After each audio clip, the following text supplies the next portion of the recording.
Guys, tayo mag-adobo tayo ng manok. Ito guys, sa adobong wala nang tawag dito. Excuse me po. Wala nang gisa-gisa. Ayan. Sasama-samahin lang natin yung manok dito. Para iwas tayo sa maraming mantika. Ayan. Gatin yung bawang. Kahit di gigisa yung adobo natin, lalagyan natin ng bawang yan. Para may lasa siya. Tapos, yung sibuyas. Yan na sibuyas na puti. Yan. Sarap yung maraming sibuyas. Tapos lalagyan natin ng paminta. Pamintang durog.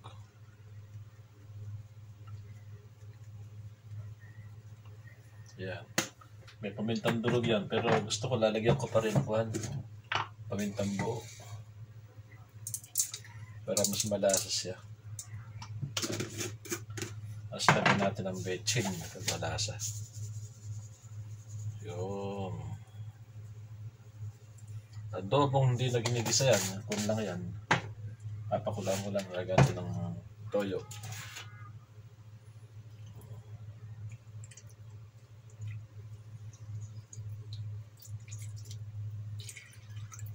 Yun.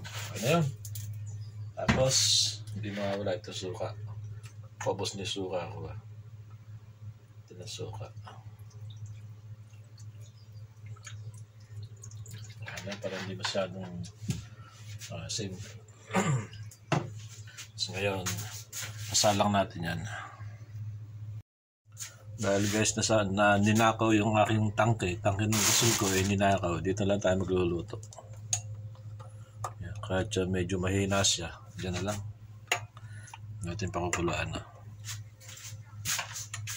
Wala natin tatakpan. Yan na. Sige guys, abang-abang lang. Mamaya tingnan natin yan pag naluto yan. Saka natin titikman. Ayan na guys, masdan na guys. Ayan napakasarap. Kukulo-kulo pa siya. Ayan yan kasi bali patutuyuin natin para noon lumabas ang sarili niyang mantika. Ayan sarap naman yan.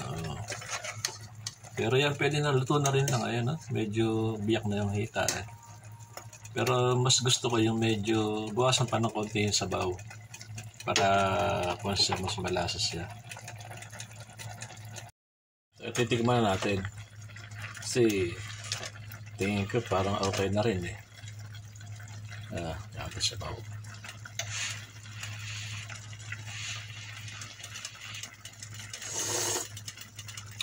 Napakasarap. Isa pa. Sarap.